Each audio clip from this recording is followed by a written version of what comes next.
radio en la mañana es seguro y conveniente para ti y tus hijos. En ruta, de 5 a 10 por Nueva Vida. Y llegó Edwin Rivera Manso. Lleva tu vida a otro nivel. Oye, buenos días a cada uno de ustedes, Moraima, Fernan, Juan Carlos. Qué bueno estar aquí una vez más, una mañanita temprano, trayendo como palabras de aliento e inspiración. Eso es. Bienvenido. Mire, esta mañana quiero hablar de un tema, le hemos titulado Reconecta con lo que te hace grande. Y quiero que piensen en lo siguiente: en la modernidad hubo un debate en torno, ¿verdad?, a cómo nosotros adquirimos el conocimiento. ¿Esto es aprendido o alguna fase del innato, verdad? El grupo del empirismo, de gente como John Locke y otros decían, no, todo lo que hay en la mente viene de la experiencia, o sea, del proceso de nuestra interacción con la realidad, y vamos aprendiendo en el camino todo. La mente es una especie de tabula rasa que va adquiriendo en el proceso todas las cosas. Sin embargo, otro grupo de intelectuales como Leibniz o otras figuras como Berkeley decían, no, todos nosotros recibimos de la experiencia salvo el entendimiento mismo. O sea, hay unas cosas innatas con las que nosotros venimos en el paquete, y esas categorías de organizar la realidad, última instancia, provienen de Dios, que es nuestro diseñador. Y en ese debate, yo creo que hay una serie de cosas que usted trae en el paquete que lo hacen único, irrepetible, y que de alguna manera tienen que ver con el diseño divino y de la grandeza de Dios en su persona, ¿verdad? Esa es mi opinión. Y yo creo que el talento o los talentos o las capacidades especiales que un ser humano posee son esas cosas que están en su diseño y que han sido, yo creo que, puestas ahí por el divino creador, por nuestro Dios, para que usted pueda encontrar un camino que lo conecta al propósito mayor de su vida. Habiendo dicho eso, quiero pensar y quiero que vean, las personas que para mí se hacen grandes en la vida o que dejan un legado, son las personas que han aprendido a identificar cuál es esa unicidad, cuál es esa singularidad, cuál es ese talento, y han podido capitalizar y ofrecerlo al mundo. Para mí, el éxito está en un vértice, ¿verdad? El vértice es el punto donde se encuentran dos líneas. Y para mí el éxito está cuando usted puede encontrar el balance entre lo que usted nació para hacer y la oportunidad para hacerlo posible. Cuando usted, esas dos líneas se intersecan, ahí tendrá éxito. ¿Y por qué le traigo esto? Porque hay veces que en la carrera de la vida y en el crecimiento nosotros nos desconectamos de aquello que nos hace grande o de eso que nacimos para hacer. Yo no sé por qué en la adultez, nosotros llegamos a adultolandia, chicos, y nosotros dejamos de hacer lo que nos gusta, lo que nacimos para hacer, y tenemos toda una serie de justificaciones para seguir haciendo lo que no nacimos para hacer, lo que no nos gusta hacer, lo que de verdad no nos realiza, y quedarnos allí porque, qué sé yo, es más cómodo, es más seguro. Pero piense, las personas que han dejado un legado, ponte en lo que sea, Juan, pensemos en cantantes, pintores, actores, deportistas.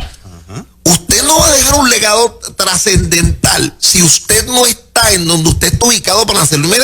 Imagínese a Tito Trinidad, que lo hubiese dado con ser, qué sé yo, abogado.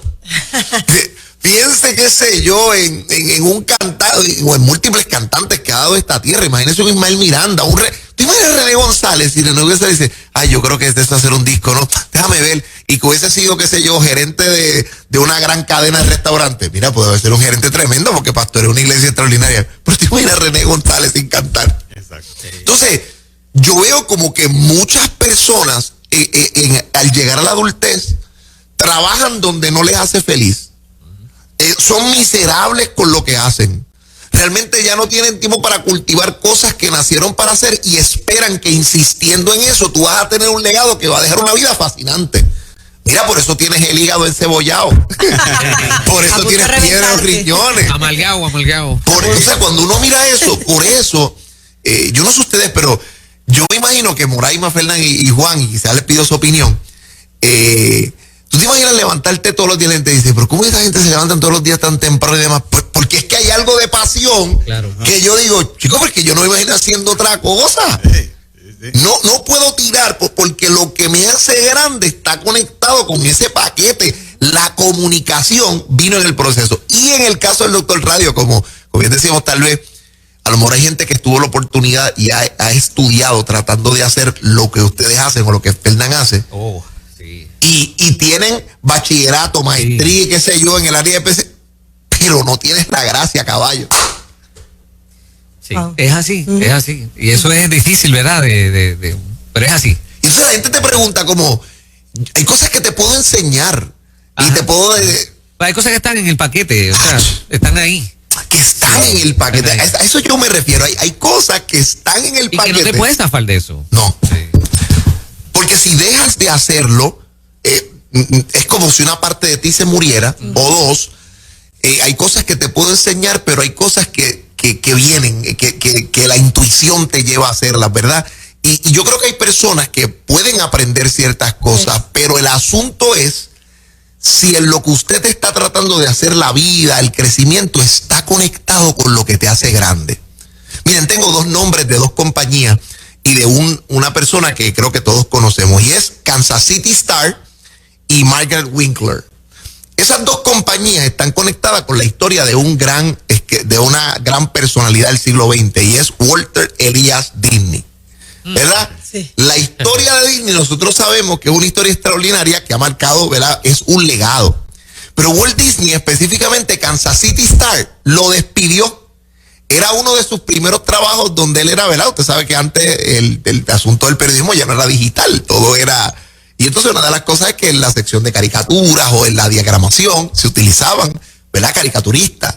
Y uno de los primeros trabajos que tuvo Walt Disney fue ser para este caricaturista, para este periódico Kansas City Star, que lo despidió por no tener suficiente creatividad.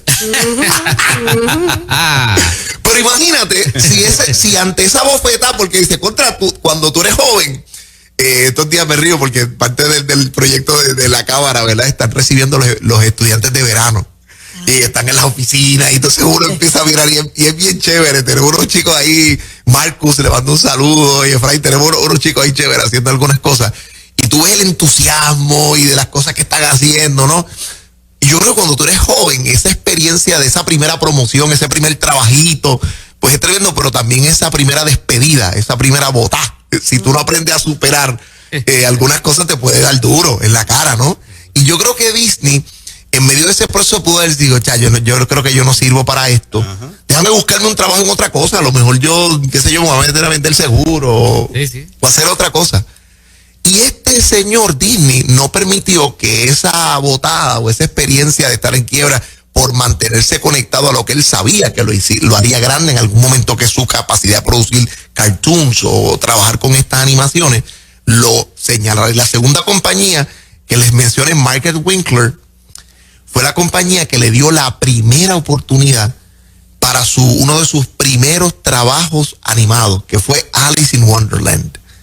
Esa experiencia de participar de ese proyecto creó, Margaret Winkler pudo ver la experiencia y luego confió una serie de proyectos, y ya sabemos que el resto es historia, hasta Anastasia y todas las películas, ¿no? Todos los diseños que causaron cambios e innovaciones extraordinarias en la industria de la animación hasta el sol de hoy. Entonces yo he querido traerle en esta hora quizás esta historia y estas reflexiones para preguntarle si usted necesita hoy reconectar con lo que lo hizo grande. Si tal vez usted hoy necesita como darse un cafecito y pensar, mismo, ¿dónde tú estás? Uh-huh. Tú estás haciendo lo que naciste para hacer. Estás conectado con aquello que es donde se interseca el vértice de la oportunidad con tu talento, para que puedas literalmente brillar. Porque si eso no es así, yo quiero decirle que la agonía es larga, pero la muerte es segura. ¿En qué sentido? Que si yo continúo 10 años más en el lugar donde estoy, pero realmente yo no disfruto lo que estoy haciendo y es meramente el asunto de traer las habichuelas a la mesa, Dios mío, usted va a perder años, no solamente esa década, usted va a perder años de su vida en el legado que puedes dejar a tus hijos, en aquello que estás haciendo. ¿Y cuál es mi llamado? Que usted irresponsablemente diga, porque Edwin Rivera Manso me lo dijo, yo voy a renunciar y me voy. No, yo lo que quiero es que tú vuelvas a tomar en serio que enchufarte al talento y al diseño original abre unas puertas y provoca unos cambios extraordinarios en la vida de cualquier ser humano. Se pierde esa persona de esa oportunidad y nos perdemos nosotros oportunidad de esa persona de lo que nos puede dar, ¿no? Sí. De disfrutarlo. Decía Agustín Laje que él empezó a estudiar ingeniería. Mira para allá. Pero lo que le apasionaba era las ciencias políticas y la filosofía. Y hubo un momento de inflexión es que si estudio ciencias políticas y filosofía, casi me muero de hambre. Porque se considera una posición, no para que tú vivas toda la vida tanto desde el punto de vista de demanda, ¿no? Pero decidió por lo que le apasionaba. Wow. Si hubiese estudiado ingeniería, no tuviésemos a Agustín Laje, el speaker que conocimos esta semana pasada. Sí. O sea, decidió en lo que de corazón él sabía que lo podía hacer grande, tal vez no partiendo de la premisa de que esto me va a hacer grande, sino de que esto es lo que me gusta, esto es lo que me fascina. En esto es que yo le voy a meter mano, y hoy Latinoamérica tiene a un experto en este tema que estremece a las naciones y nos educa tanto por exactamente lo que tú estás diciendo, Edwin. Y yo quiero llevar esto a la Escritura. ¿Qué pasaje me inspiró? Pues las palabras de Jesús. Yo siempre les he señalado que estudiemos los principios y enseñanzas del maestro, verá, haciendo lo que algunos teólogos nos señalan. Usted tiene que tomar esta historia, pasarla por el túnel del tiempo y aplicar sus principios a la realidad nuestra. Y Jesús, que era tan buen maestro, en las parábolas desarrolló una que nosotros solo a veces la limitamos o la vemos dentro del contexto de la iglesia, y es la parábola de los talentos. ¿Cuál es muchas veces la aplicación que hacemos de esta parábola? La conocemos, esta historia. Este señor que está, ¿verdad?, en el capítulo de 25 del Evangelio según San Mateo, hay un tríptico, hay una serie de parábolas que tienen están bien conectadas con las señales de los tiempos, ¿verdad? Mateo 25 es un pasaje que nos da de manera creativa, de manera anecdótica o de manera parabólica, que es el término correcto. Es un contexto de lo que pasa en Mateo 24. En Mateo 24 nos dan las señales del fin. En Mateo 25 nos dan en 3 parábolas cómo se vive en ese tiempo. Y estamos hablando de la parábola de la red, estamos hablando de la parábola de los talentos y la parábola, ¿verdad?, de los talentos. Y la otra es la parábola de los talentos. Exacto, sí, me parece que es una de ellas. Estas parábolas nos dicen cómo se vive en el tiempo.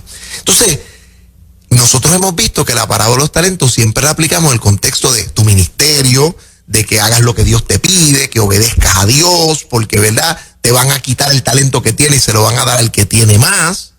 Y eso es parte del proceso. Sin embargo, no lo llevamos a un contexto más grande con el tema de la vida. De que Dios, el gran Señor, el gran dador de los talentos, y fíjense qué interesante que la palabra es talento, que aunque sabemos que en el contexto original es una moneda, todavía en español talento sigue significando esta habilidad innata o esto que hemos recibido también del gran creador. Por lo tanto, el tema de la parábola nos invita a que nosotros vayamos, recibamos, pero hagamos una buena administración de lo que hemos dado. Y a mí me llama la atención el texto de cómo el Señor le reclama al siervo negligente lo que hizo con el talento. Miren, observen el tema. Pero le dijo el Señor, llegando también el que había recibido 2 talentos, le dijo: Señor, bien has sido buen siervo fiel, entra al gozo de tu Señor. Pero llegando, dice el versículo 24, el que había recibido 1 talento, y le dijo: Señor, yo conocía que tú eres un hombre duro, que ciegas donde no sembraste y recoges donde no esparciste. Y el Señor a este le dijo: siervo malo y negligente, ¿sabías que ciego donde no sembré y que recojo donde no esparcí? Por tanto, debías haber dado mi dinero a los banqueros, y al venir yo hubieras recibido lo que es mío con los intereses. Quítenle pues el talento y délselo al que tiene 10, porque al que tiene le será dado y tendrá más, y el que no tiene, aún lo que tiene, le será quitado. Y el siervo inútil, échenlo en las tinieblas de afuera. Allí será el lloro y el crujir de dientes. ¿Verdad? Hay un mensaje escatológico allí. Hay que leerlo en conexión con Mateo 24. No podemos desconectarlo. Pero el Señor, imagínense que llegáramos al reino de los cielos y tuviese que decirnos: siervo malo y negligente, ¿qué hiciste con lo que te di? ¿Tú imaginas que en el cielo hubiese una oportunidad donde Dios nos llame y diga, ¿verdad? Reyes Fernán, o yo la Moraima, Mato Juan Carlos, y nos llamen allí. Y cuando digo, bueno, pues aquí estoy, y dices, chico, pero ¿por qué no hiciste lo que yo te dije? ¿Tú te imaginas que te sienten? Hay una película que Dios diga, espérate, mira lo que yo te hablé. ¿Te acuerdas de la noche tal? No quiero que me hagan esa pregunta. Míralo aquí. ¿Te acuerdas cuando te hablé? Mira lo que hubiese pasado y te muestran una película de tú haciendo todo lo que Dios hubiese querido versus lo que tú decidiste hacer. Hoy es el día de reconectar con la grandeza. ¿Qué es lo que Dios quiere que tú hagas? Así es. ¿Qué es lo que Dios te está pidiendo? ¿A dónde Él te está pidiendo que te ubiques? Porque si usted reconecta con lo que le hace grande, estoy seguro que ese proyecto que Dios le ha dado, ese sueño, esa motivación, esa ambición honorable que viene de Dios, que está conectada con su diseño, amén, es lo que Dios quiere que tú hagas, es lo que va a bendecir a tu familia, es la respuesta de Dios para este mundo y es lo que yo creo que hace que la gente viva a otro nivel. O sea, no es que lo pienso, no es que creo firmemente que la gente que hace eso es la gente que vive a otro nivel, y vivir a otro nivel no tiene que ver necesariamente con la cantidad de dinero o fortuna que amasemos o del grado de reconocimiento de nuestro nombre. Es que dejamos huella, es que dejamos legado, es que nos levantamos de la cama con entusiasmo, es que nos vamos a dormir cansados, es que aunque recibamos golpes nos ponemos de pie, nos secamos las lágrimas, precisamente por cómo está intricado en nuestra naturaleza lo que nos hace grandes. Así que llévese esa palabra en el día de hoy. Piense dónde usted está, qué usted está haciendo. Se vale cambiar, se vale volver a empezar, se vale volverlo a intentar. Lleve su vida a otro nivel. Yo te escucho hablar y pienso en el celular, que es algo que ese ejemplo lo utilizo en mis charlas, que tenemos tantas aplicaciones abiertas que nos agotan la batería. Wow, sí. Y en la vida es así, abrimos aplicaciones que nos están agotando la carga. Entonces esas aplicaciones hay que borrarlas, si no se te daña hasta el celular, se te daña la vida completa. La capacidad de dar esa energía se va, y no, hoy es un día para reconectar otra vez. Wow. Mira, una vez yo en medio de una frustración inmensa y tratando de escapar de mí mismo, me quité de todas las cosas que yo era, que yo hacía, me metí a barbero. ¿De verdad, Fernando? Sí, fui barbero por unos pocos meses. Y entonces me acuerdo que en la escuela, en la escuela aprendiendo, de lo muy poquito que aprendí, pues era malísimo con la cosa manual. Sí. Pues la gente se acercaba a mí a hacer amistad, a pedirme consejos, a pedirme oración. Qué bonito tú hablas. Terminaba yo hablando más de lo que recordaba. Entonces tuve que reconectar, ¿sabes? Uno está escapando de ciertas cosas. Sí. Y no conecta con lo que verdaderamente Dios puso dentro de uno. Oh, qué bien, qué bien. Gente, esa es la palabra del día de hoy, ¿verdad? Que el Señor le bendiga y que en el nombre de Jesús te pueda tomar este texto hoy y quizás caminar con él. La parábola de los talentos, que si el Señor me llama, ¿cuál será el mensaje que escucharé de él? ¿Que estoy trabajando y maximizando lo que él me ha dado o no? Así que llévese esa palabra el día de hoy para vivir su vida a otro nivel. Eso es. ¿Dónde te encuentran? Oye, quiero bendecirle de esta hora y sepa que estamos disponibles para invitaciones a través de las redes sociales, también a través del 787-645-8188. Este domingo vamos a estar con nuestro amigo Luis Roy en el aniversario de Casa del Padre a las 10 de la, ¿verdad? En sus 2 servicios. Usted se puede inscribir ya por Eventbrite. Y el tema me encanta, el tema del aniversario de él se llama Totalmente Fiel. Qué wow, bien. Me gustó ese tema. Estoy en mi mente orando por esa palabra, porque así es Dios, totalmente fiel. Así que seguimos disponibles para invitaciones. Sí, señor. Gracias. Bendiciones, Edwin.